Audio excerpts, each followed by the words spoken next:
I'd like to give a quick shout out to our sponsors who make these events possible. Edmanity, the breakthrough system to marketing success like nothing else. The most powerful marketing and branding assessment tool available in the industry. Check them out at admanity.com. Master Book Builders helps authors achieve their book publishing dreams, win awards, garner great reviews, and even reach #1 bestseller status. Master Book Builders, good things come to those who write. Visit masterbookbuilders.com.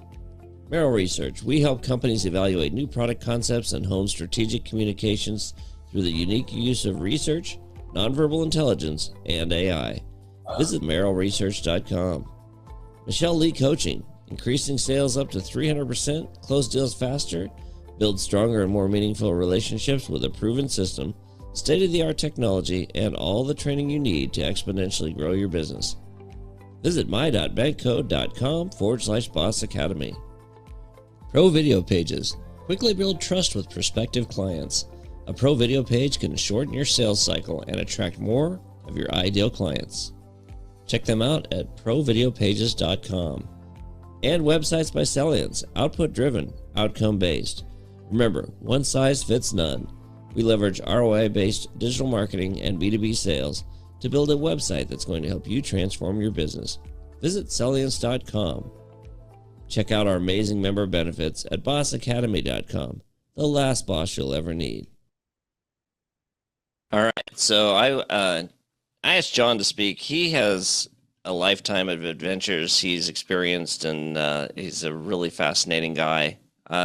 John, he sent me an intro that I want to read to you. John shipped out on a freighter when he was 17, hitchhiked around the world at 22, and he was part of the team that made the first ascent of Denali's North Wall, a climb John Krakauer calls an act so bold or foolish that it still hasn't been repeated. A foreign service officer for 15 years, he was in the middle of the revolution of Libya and the war in Vietnam.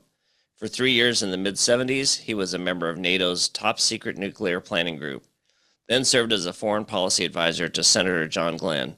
At the United Nations, he was deeply involved in the U.S. initiatives in Southern Africa, South Asia, and Cuba. Outside government, John's been part of a major peace-building efforts in the Middle East and Africa. Since 1983, he's been a leader of the Giraffe Heroes Project, an international organization moving people to stick their necks out for the common good and giving them the tools to succeed, giraffe.org. His focus now is on inspiring and training political activists in places like Nigeria, Nepal, India, Kenya, Zimbabwe, Sierra Leone, and Egypt. A familiar keynote speaker, Graham has done TV and radio all over the world. He has a degree in geology from Harvard and one in engineering from Stanford, neither of which he ever expects to use. John, I want to welcome you to Boss Academy, and I'm going to spotlight you here and turn it over. In the meantime, everyone, let's welcome John to Boss Academy. Good to have you here, buddy. Yeah. Hey, thanks, Paul. I want to assure you all, first of all, welcome. And second of all, I'm also in the Seattle area. And yes, the mountain is out. So it's an incredible day today. I got, about half an hour, Paul, something like that? Yeah, you've got 29 minutes. You've already gone through the gist of it, so hell, I can be quiet now. All that stuff Paul said was actually true. I'm lucky to be alive. By the time I was 40, I'd faced a violent death.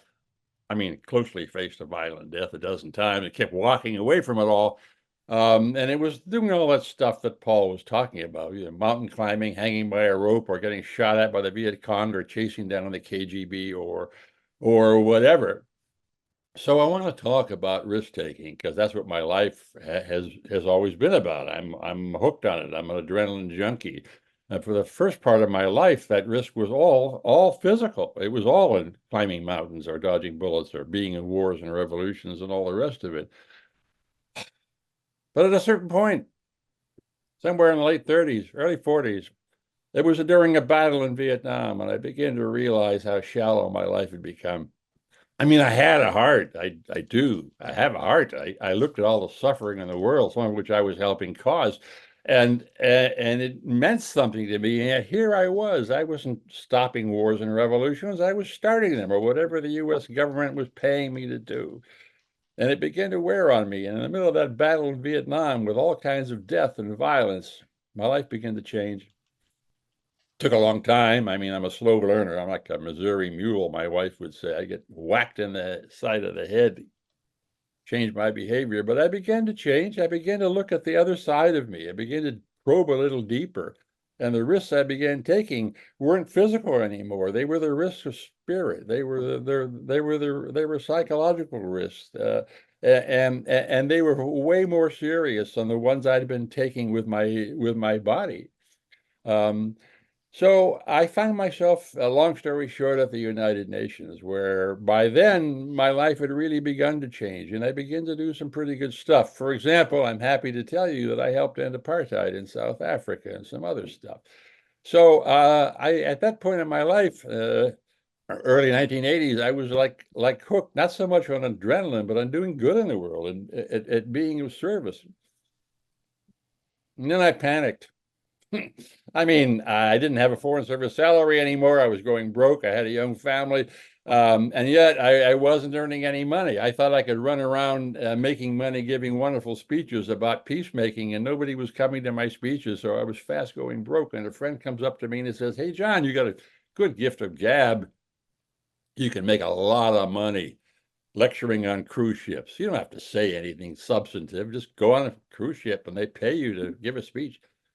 So I shipped out, took my daughter, then 13-year-old Mallory, with me on a cruise ship heading from Vancouver to the Far East for the summer. And I had to give a couple talks on U.S. foreign policy, whatever it was.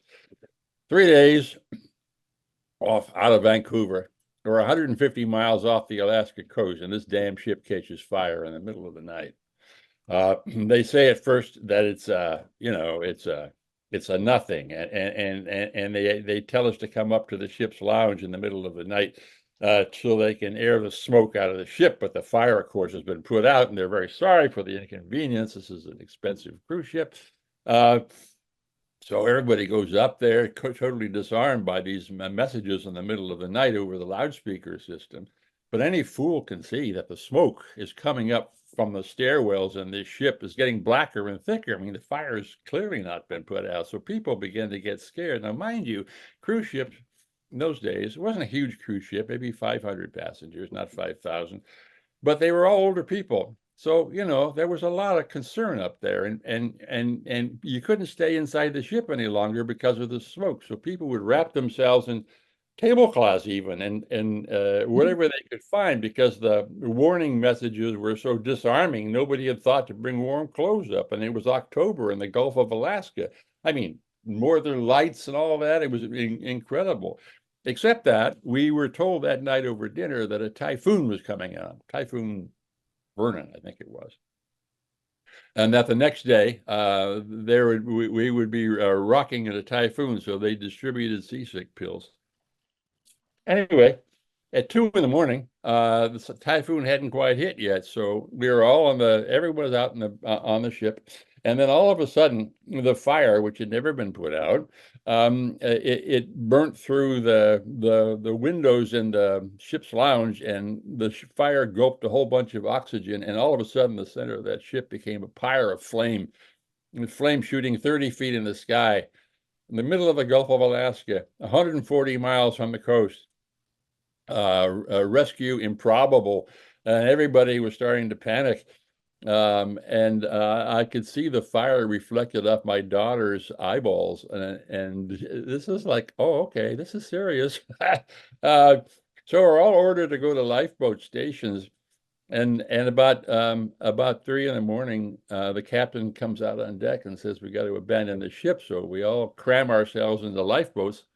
I asked Mallory how many people were getting into our lifeboat number 2, and she says it's about 90 people, and the lifeboat says on its side that it's made for 45. So we all cram in this lifeboat. In a sense, it's okay to be crowded because nobody is dressed warmly, and it's getting on winter in the Gulf of Alaska. So being crowded keeps us warm for a while. And by a miracle, these lifeboats are lowered with no loss of life, no lifeboats turned over, whatever, even though the crew turned out to be quite incompetent in rescue operations. So we're in these lifeboats and they drift away from this burning ship.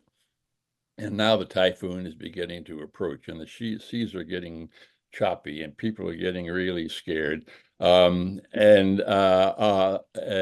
Helicopters finally start arriving from shore bases 150 miles away. And also a large tanker, the Williamsburg, has answered the SOS and has come by, but it's a huge boat and it can't really maneuver to the lifeboat. So the helicopters have to pick up people one by one from the lifeboats and a chair at the end of a chain, winch them up into the helicopter, fly them a mile or so to the tanker, drop them on the deck, and then at about 7 at a time, and then come back, get another 7, etc. So the rescue starts going as fast as they can, but it's 500 and some people and only a few helicopters, and they have to be refueled because we're so far from the coast. But the problem is that the typhoon now is really coming on, and at a certain point, most everyone's been rescued. I watched my daughter Mallory go spinning off into space, so I know she's safe. And now there's only 8 men left in lifeboat number 2, but the helicopter pilot signals that he can't come back because now we're in the middle of a full-blown typhoon and it's suicide to fly a helicopter in those kinds of conditions. So our only hope in lifeboat number 2 for the 8 of us is that a Coast Guard cutter will find us. Somehow a Coast Guard cutter will find us in this storm. Visibility now is down to around 100 meters. And the storm is coming on. And by a storm, I mean a storm. I mean, it's like 60-knot winds and seas were rising 25, 30 feet. And you could feel the boards in the lifeboat beginning to creak. And we were all dying of hypothermia. I mean, I've been in enough mountains to know what hypothermia looks like. And it's getting later. It's 2 o'clock, it's 3 o'clock, it's 4 o'clock. No cutter. They can't find us because the visibility is so light, so poor. So here we are. I mean, we're in this lifeboat. No one's found us. We're lost in the storm. We're dying of hypothermia. Even in daylight, it's a miracle if anybody sees us. But it's going to be dark in an hour or two. And once it's dark, we're dead. We have no lights, no flares. The radio doesn't work. We have no reflectors, nothing, not even warm clothes. So we're dying of hypothermia. But once it's dark, we're really dead. So there we are. I mean, at that point, like I said, a dozen times I faced death. And so this time I figured, Jesus, hey, maybe this time it's for real. Maybe I'm not going to get out of this. I mean, the odds looked like really, really slim. So I look up. I'm not a religious person, right? So I look up and I scream. I start screaming into the storm at God or whatever. I didn't know what to call it. And I said, damn it, here I am. Yeah, I know what the first part of my life was about, but I've turned that first part around and I'm now an engine of service, which I thought you, God, wanted me to do. You want me to be of service. I'm going to help end apartheid. And my voice got louder and louder and louder. And I was screaming in anger at God at wiping me out now, just as a life of service was beginning. It didn't seem fair. It didn't seem logical. I mean, I went to a Jesuit high school. I know about order in the universe, snowflakes, sugar crystals, all that shit, all that stuff. And now it wasn't working.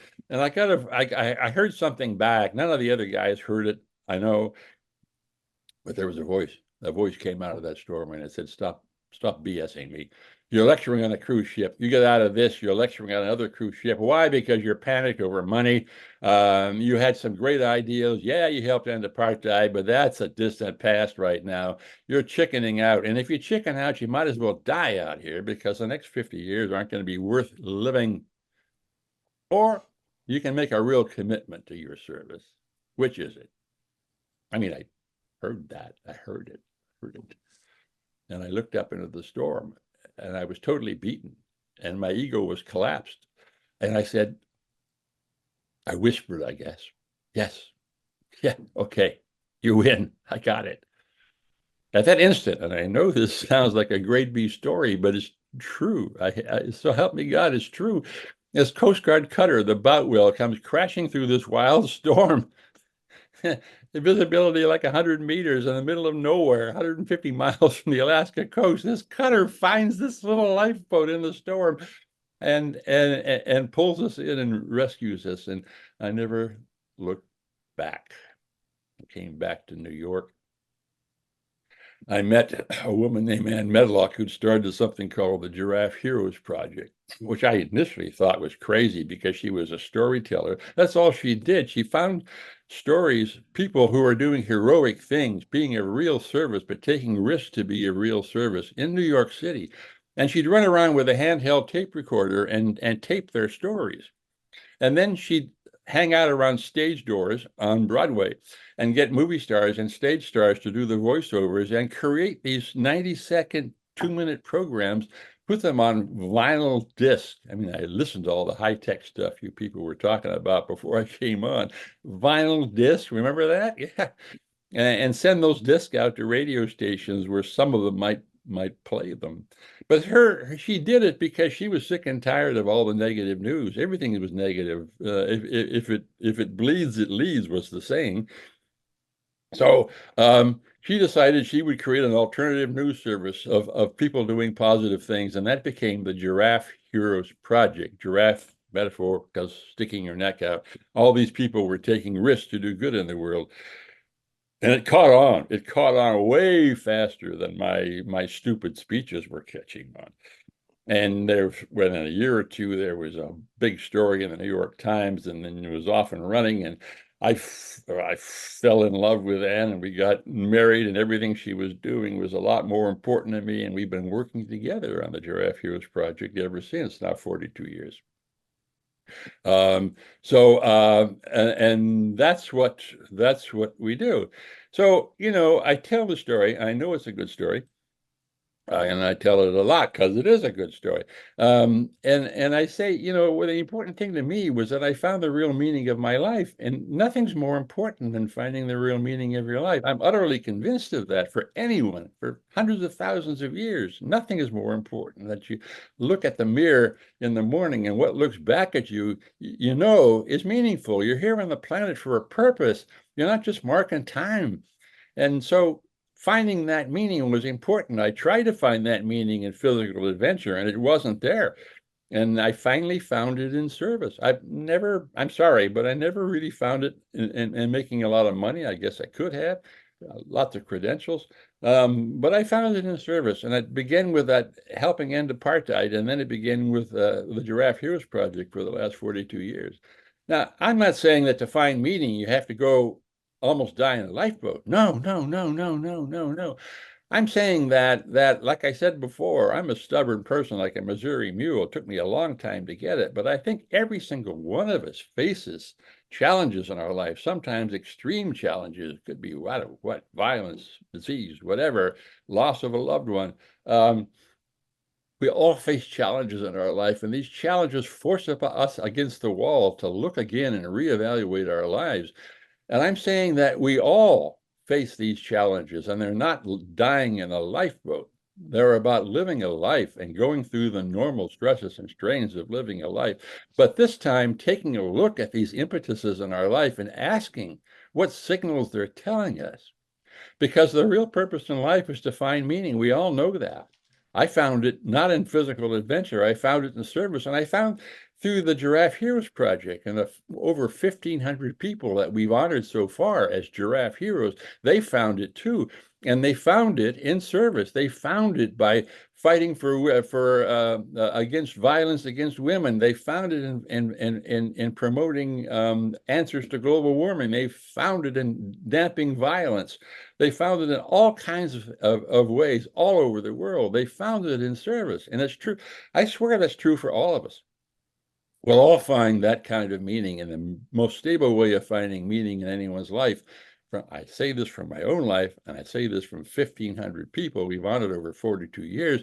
The most important stable way to find that meaning is through service. Now, what's the service mean? It was different. I can't say that. It's true for all of us. You can find meaning in your business activities, for God's sake. You can find meaning by making a fair product and selling it at a fair price and being ethical. Or you can find meaning by understanding that the purpose of your business and the purpose of your entrepreneurship is not just maximizing third quarter earnings and making a profit. That's great. I'm a capitalist. I love profit. But the purpose is more than that. It's looking beyond and using your skills and experience to look at your community and see what you can do there. God, every community in America has a problem with homelessness, for example, or perhaps it's pollution, or perhaps it's immigration, or perhaps it's something where you can make a difference with your business skills. Or maybe it isn't in business at all. Maybe you want to volunteer. Maybe you really do want to get active at saving the redwoods in California, or or dealing with some crisis in Massachusetts, or in Malawi for that matter, because it's a global thing we're talking about.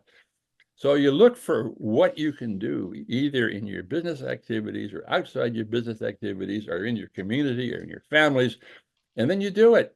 You do it, and you don't take any excuses. You don't give yourself any excuses. Oh, I'm too old. I haven't made enough money yet. I'm not financially secure. I got too many kids to feed. I got competition you wouldn't believe in my corporate ladder, or whatever.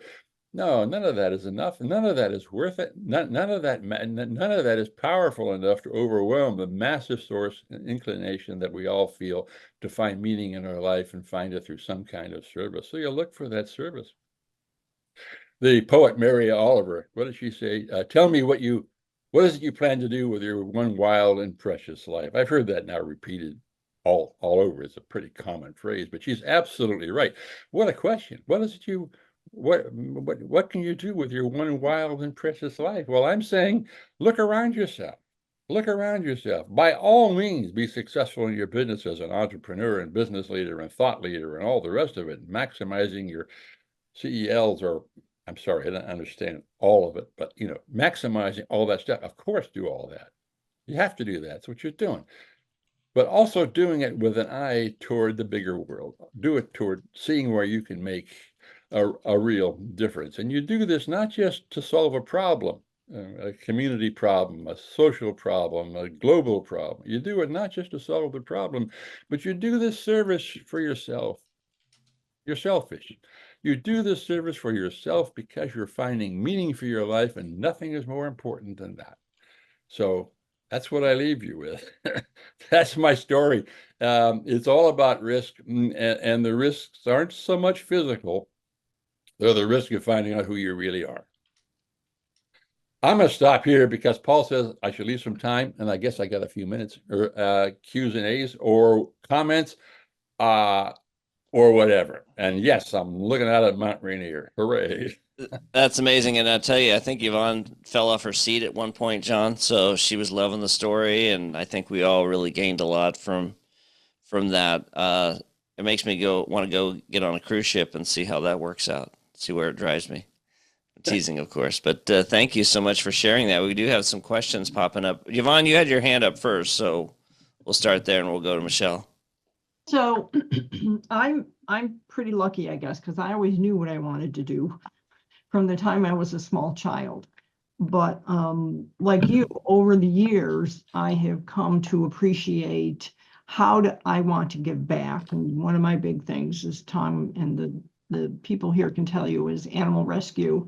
And I'm very, very focused on how animals enrich our lives. But the question I have is, this is such a marvelous story, and there must be a book, so I want to buy the book.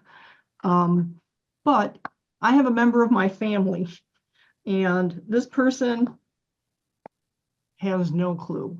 How would you suggest I introduce this idea to this person to get them out of the rut they're in? Great.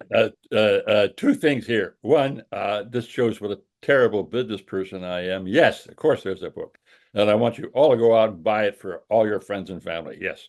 It's called Quest, Quest, Risk, Adventure, and the Search for Meaning. Quest by John Graham from Amazon or your local bookstore or whatever. And how to reach the difficult audience. Oh boy, do I hear that one a lot, especially in my own family. Oh, my brother-in-law, for example. You start small and local. You start small and local. Often, if I'm faced with a person I don't really know that well or whatever, and I can see it's going to be really tough, I start talking about service in terms of them and their grandchildren. Playing catch with their 8-year-old grandson, for example, and experiencing the joy of watching this young person grow up and being a mentor to this young person, and being of service in that way. I mean, what could be simpler? What could be more endemic? What could be more out there for just about all of us? And then, looking around, I mean, what do you care about? You're always griping about the fact that the quality of the air in your city is not very good. I mean, you're always griping about that. Well, did you know there's a citizens group that is trying to get more electric buses on the streets? Or go to one of their meetings. Just sit around for one of their meetings. See if there's something you can do, because after all, you're a trained accountant, or you're a trained business leader, or you got contacts in the fossil fuel industry or whatever. And maybe you could do something to help get more electric buses on the streets. But you start small. You don't do what I did when I started giving those damn speeches 45 years ago. You don't preach it. Yeah, but this person probably could use a really big dose of being stuck in a boat with a bunch of other people. I'm sure. And not knowing if the helicopter is going to show up. I'm just saying. I'm sure. I'll tell you this other story really briefly. In the 1980s, I was on a panel discussion, and it was all about life-changing experiences. Exactly the question we're talking about right now. And I told my lifeboat story about, this is how I changed. This is what motivated me. And then there was an astronaut, Edgar Mitchell, who told the story of setting foot on the moon and how that changed his life. And then there was a guy who was an assistant secretary general of the UN who was fighting the Germans as a resistance fighter and saw all kinds of horrible things in the Second World War, fighting behind the lines in France. And we all told these stories, and each story was more riveting than the one before. I mean, the audience was just going, "Oh, Jesus, I don't want to do that." Okay. So we all finished. And the topic, again, was life-changing experiences. And this is tepid applause, but you could tell something was going on that wasn't evident. And then finally, one young man stands up in the back of the room and he says, "Yeah, we all want meaningful lives. We all want to do something good in the world, but none of us want to go through what you three guys. I mean, we're not going to walk on the moon. We're not going to fight the Germans in the Maquis. We're sure as hell not going to get caught in a lifeboat in a storm. So what do we do?" And I didn't have an answer, but the astronaut, Mitchell, stands up and he says, "Some of us are just too damn stubborn. And we really do have to, like I said, get hit in the head with a 2x4 like a Missouri mule before we get it." So maybe that person you're talking about does need to get whacked in the side of the head. There are definitely, I think my own brother-in-law is probably one of them. Well, one last thing before I let the other people go is I'm looking at the book. There's no audio book. Let me tell you something. Listening to you tell this story is the most powerful thing. I mean, we ordered the book. We're going to read the book. And now I have your voice, so I'll hear it in my head. But I would urge you to do an audiobook. And if you want to know more about that, we can help. But think about an audiobook, because you be the narrator, because just sitting here listening to you, I mean, I could close my eyes and everything would come through, because it's you told the story so well. Look what you accomplished today, John. You're helping her drown out the other voices. That's amazing. So yeah, but I want her. Don't tell him that. Let's move on. Well, I just want to say one reply. Send me your information on how to do the audiobook, because you're the second person in 48 hours who said exactly the same thing. And I've been too lazy. I will connect you to John, because you need to work with Yvonne and Tom. They are amazing. Their company is called Master Book Builders, and they help people get their books written, published audiobooks, and they're incredible to work with. So I'll connect you by email. Yeah. John Keel, actually, Michelle Lee Murder, I think you were next. I don't know how this is all getting out of order, but go ahead. All I have to say is, oh my gosh, that was absolutely amazing. And I agree, there needs to be an audiobook. I was like so sucked in to you and the story. I can't wait to get the book, and obviously I will absolutely get the audiobook. One of the things, I was stubborn like you, John. And so I went through a lot of things in life, and it kept getting worse and worse and worse until it finally pushed me to where I needed to be. And one of the things I love to say is, let your pain be your purpose, and you will find your purpose. Everyone has a reason to be here. And Yvonne, I have a brother who needs to be in that lifeboat as well. So we should chat. Thank you so much for coming here and pouring in and telling us your story. And how can we help support you? What can we do for you? I'm getting the book today for sure. Yeah, go on to giraffe.org, giraffe.org, our website, and you'll see everything that we do, including a whole schools program from K through high school. And there are ways to support it. Some of it is free downloads. If you're in education, for example, you can get some of the educational materials for your local schools. Of course, you can donate money. We're a nonprofit. Whatever. Just go through it and take a look, and then just do what I suggested, in the last few minutes I was talking, or what you just said. Take a look and try to get the people you talk to. In a business conversation, don't just end it with solving the business problem. Find some way to talk to your friends over a drink, or even at a C-suite meeting about, isn't there something we can do? That I tripped over a homeless person a block away from the entrance to our headquarters. I mean, isn't there something we can do? I'll get to you here in a second, John Keel, but I think a lot of people out there have a vision of what they want to do to serve. They have a purpose in mind, but fear often holds us back. And I think, the key is just to take that first step forward. So those people you're talking about in your life that might need a hit upside the head, maybe they just need a nudge to know that somebody believes that they can accomplish something. Because I agree. A nudge is it for almost everybody, but for me, I'm special. I'm really super dumb, and it took more than that. Yeah, well, I grew up in a small town of 365 people, and I was not surrounded by entrepreneurs. I was surrounded by ranchers and meth addicts. And my dad was a school teacher, and my mom stayed at home. And I really never dreamt I would own my own business, even though it was something I always wanted to do. And, today Bots Academy serves a purpose for me.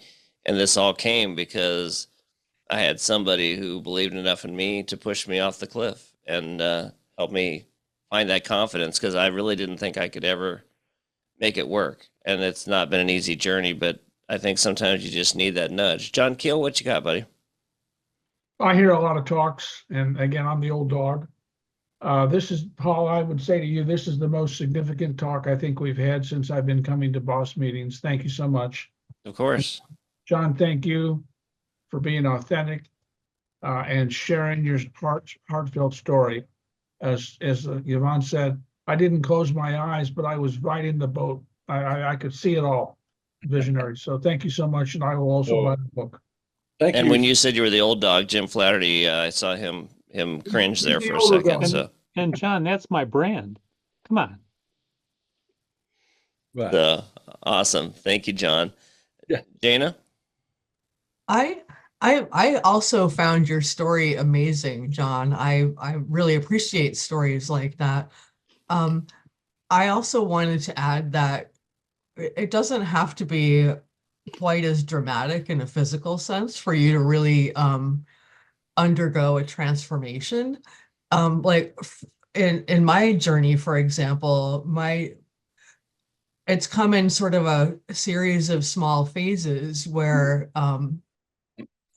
that included repeated dark nights of the soul, and I chose to try and learn from these things. And I'm now writing a memoir so that, like, because the part of my story involves like family trauma, and I want to also help people who are experiencing the same thing feel like they're not alone, because it's very stigmatizing to, experience abuse or something within your family, especially when you're an adult.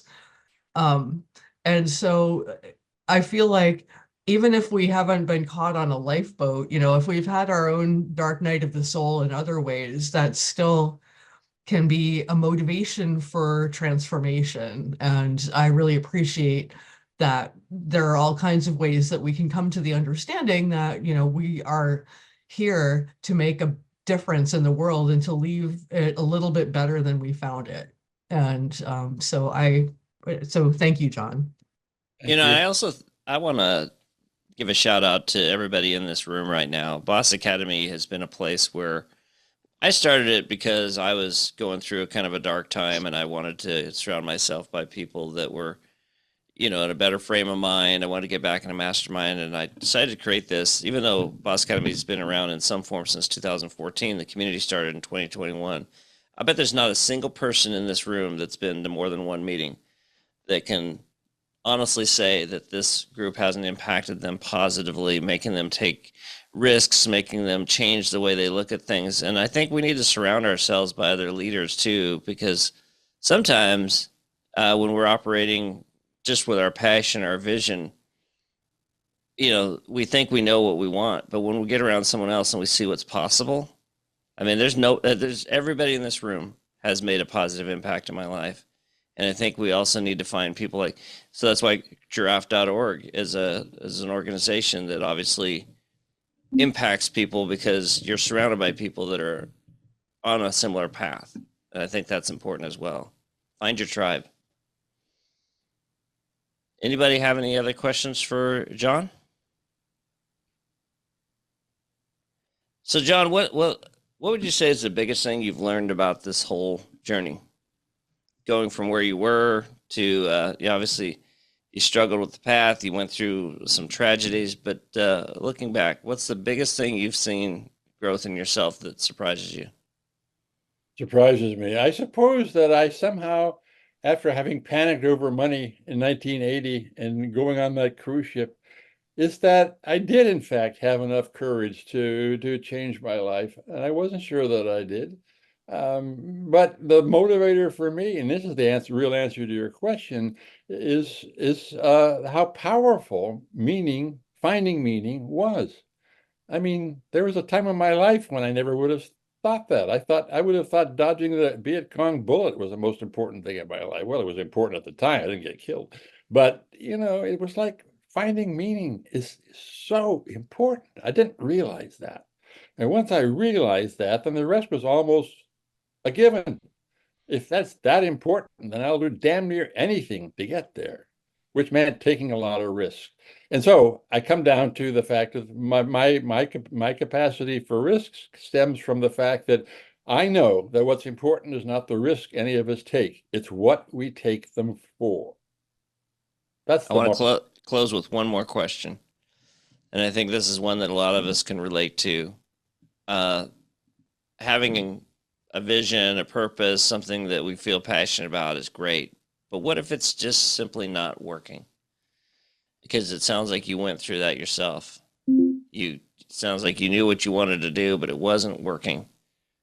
How do you make that shift? I guess being more childlike and keep experimenting the way an 8-year-old does when he can't get up on a bicycle or something. I mean, I tried all kinds of stuff. I told you that when I left the Foreign Service full of ideals, the first thing I did was try and give big deal speeches. I joined the peace movement, for example. Boy, that was a flop. Either people thought I was a CIA plant, or they didn't believe me. It was a total flop. And so I was casting around. I was at a point, Paul, where I had to walk across Central Park because I didn't have the money for a friggin' bus token. It was terrible. And then his friend comes up and says, how about lecturing on cruise ships? So you got to be open. You got to be open. And I was at least open. And I was friends knew the situation, my situation, and one of them came up with lecturing on cruise ships. Turned out to be the perfect answer for all kinds of weird ways. Amazing. John Graham, thank you It's like so much my- for coming. Mr. Paul, Yeah. Go ahead, can I Ed, make Albert. can I make a quick comment, Paul? I was looking for my hand thing on here. You know, I'm kind of technically retarded, so I couldn't find the hand wave thing. But I just wanted to say thanks for the piggyback on what everybody else said. John, thank you so much for the powerful story. I've actually been on many cruise ships and enjoyed it. I wasn't like the one you just shared, but I also wanted to thank you for your service. I remember when you guys were coming home from Vietnam, because I was in junior high school, and during my Army career, I typed it in the chat. I served with a lot of Vietnam veterans, and they taught me a lot, and I learned a lot from gentlemen like yourself. They made a huge impact in my life, and I definitely agree with Paul that everybody here makes an impact in our lives. So I'm just so proud to be a part of this academy, and through a lineup was how I met Paul. I just love it. It's just awesome.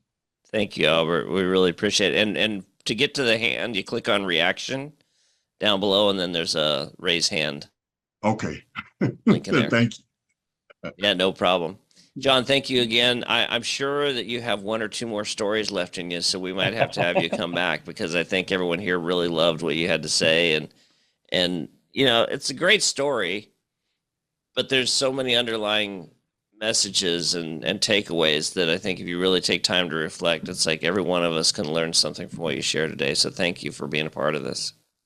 Thank you. And thank Boss. I mean, what you've done is incredible, Paul. You're absolutely right. This is an incredible service you've provided by creating Boss and leading it. So I thank you very much from the bottom of my heart. Thank you, buddy. All right, well, enjoy the rest of your day. Go out and enjoy that Seattle weather. We know how rare those 80-degree days are. Right. All right. Well, thank you all.